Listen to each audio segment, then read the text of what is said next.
Hey guys, so today I'm going to be filming a question and answer video. I don't have a whole lot of time today. I actually only have an hour to film this before I have work. I actually have less than an hour, so I wanted to do a quick video, and so I asked you all to send me questions on Tumblr if you had any, and I have some here and I'll just get into answering them.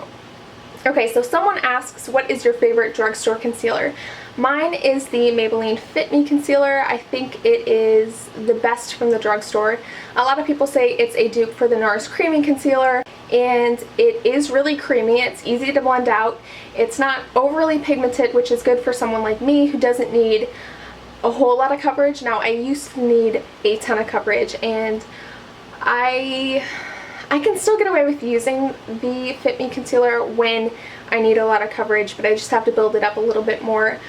But I think it's worth it. It looks so natural on the skin. When I don't want to do a whole lot of foundation for one day and I just want to fix kind of like the redness in my skin, I'll apply some of that, buff it out with a beauty blender or my fingers, and I'm done. And it looks really natural, which is what I love about it. So that's my favorite. I also really like the Maybelline Age Rewind for underneath my eyes, but for me, all of the shades are a little bit too dark, except the brightening one, which is too bright and too pink for my skin. Even though I have a lot of pink in my skin, it makes my under eye area look really gray for some reason, and I don't like it.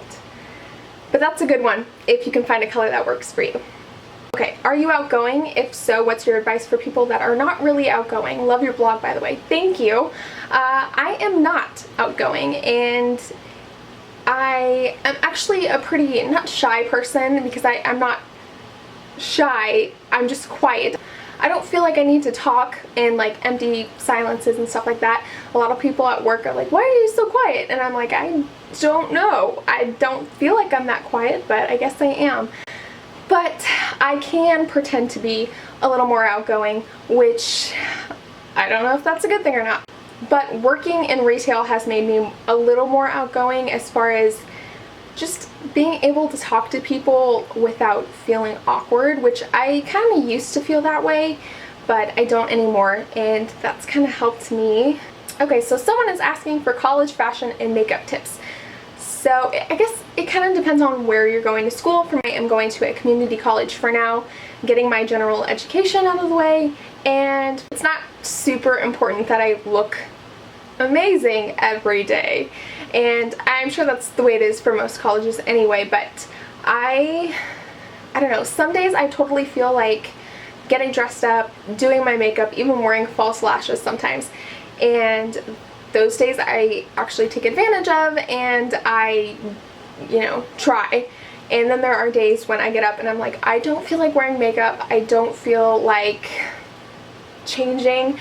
But okay, that's one thing though. I really don't like it when people wear pajamas to school. I feel like it's just gross. I feel like people just like rolled out of bed, got in their car, drove to school, and came to class. And that grosses me out for some reason. I don't know. Maybe I'm just being like super picky or weird about it, but grosses me out. I won't do that, but I will wear yoga pants and like sweatshirts to school, which is totally fine. I guess it's kind of just up to you, whatever you feel like wearing and however you feel like doing your makeup. It's totally fine for college, which is one thing I really love about it. People don't really judge you for it, except for me and people who wear pajamas. Okay, so someone is asking me how they can update their room without spending a whole lot of money. So the easiest way is to change your bedding, which instantly makes a big difference. And then add small accessories that don't cost a whole lot. Like, you guys can see the Eiffel Tower behind me, and then these flowers. The Eiffel Tower I think is from TJ Maxx, I want to say, and then the flowers I honestly don't remember, but you can get them so many different places. Even Target has fake flowers, which is pretty cool. And then like this little guy, which I think is also from TJ Maxx, but he is just a porcelain Scotty dog, which I thought was adorable, and so that's why I got him. But simple things like that really help to make your room look fresh and new and different, and kind of just help you update your room. Okay, so someone is asking about, I'll just read you the question they sent me. Hey, so I have very short and thin eyelashes. I don't know any good mascaras or any solutions. Can you help? So it depends on how you want this to be fixed.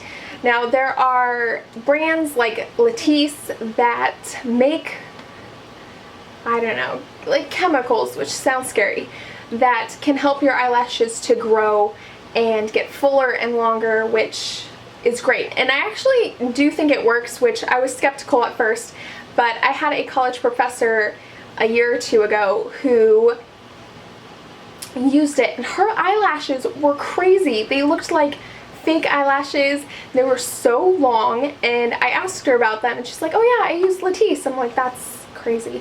But that's kind of an expensive product, and I don't know if that's something you're looking for, but I thought I would tell you that anyway.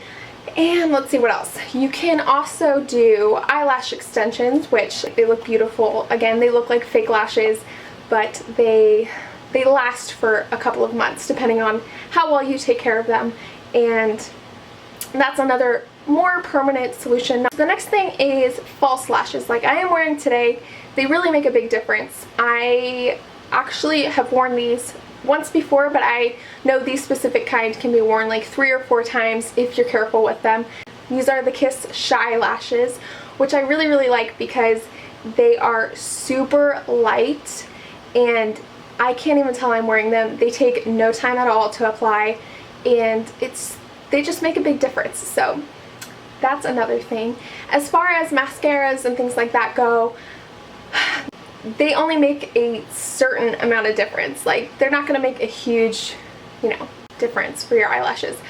But I really like the Too Faced Better Than Sex. I feel like it makes them longer and fuller, and it really helps to define your lashes if that's something you're looking for. Those are just the things that I suggest.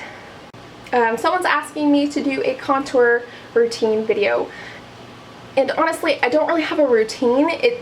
If I did a video on it, it would take literally maybe 2 minutes, and you guys can see it's not crazy. It's not like a crazy contour or anything. I basically just take my Too Faced Chocolate Soleil bronzer and buff it in with a brush like, let's see. So usually I'll use a brush like this that's kind of domed and fluffy, and I'll just kind of go back and forth like that, and that's it. That's all I do. So I could do a video showing you how I do my contour with cream products, but I very rarely do that. So let me know if you want to see that though. Okay, so someone asked, how did you learn to do makeup? And I have answered this before, and I feel like it's kind of repetitive just because I feel like everyone says it, but practice. And yeah, it's really just that. It's practice. I got into makeup when I was in high school, probably my sophomore year, and I just started watching YouTube videos, and I thought they were really fun and interesting. I started buying new products and experimenting with things that I had never used before, and honestly there was probably a pretty long time where I looked like a total troll and looked crazy, but I learned how to make it work for myself, and I think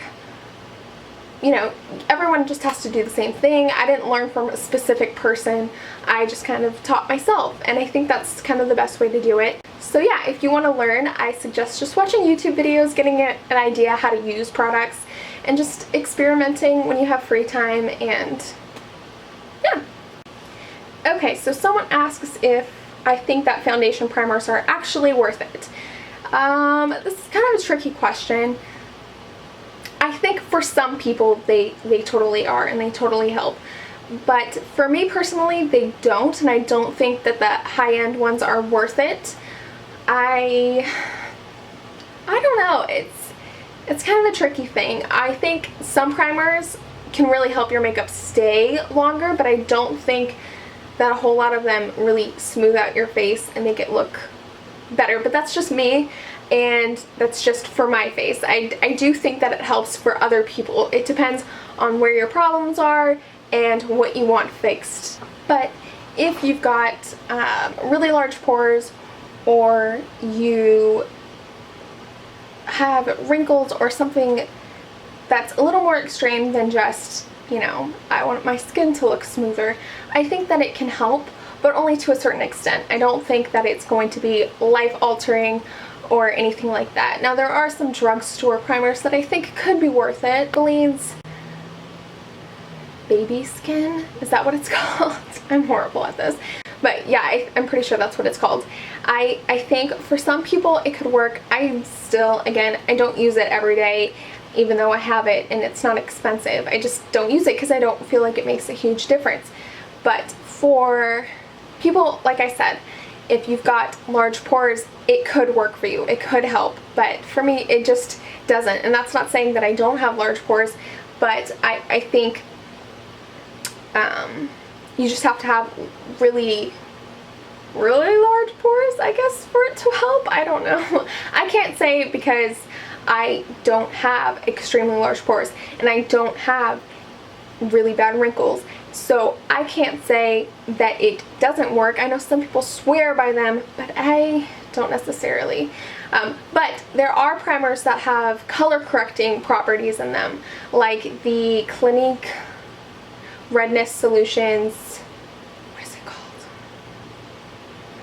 Skin Base or something like that. I'll link it down below. But that actually helps. Hold on a second, my dad is calling me. Hello? But it actually really helps because I have a lot of redness in my skin, and it just helps tone that down before I put foundation on top of that. Plus, it's nice because it has SPF in it, which helps keep my skin from getting sunburned, which is great. Okay guys, so that is all I have time to film, and I'm sorry if that was super short, but that's how life goes.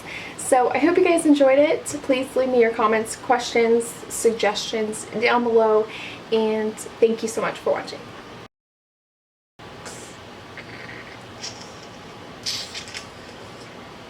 No, thank you.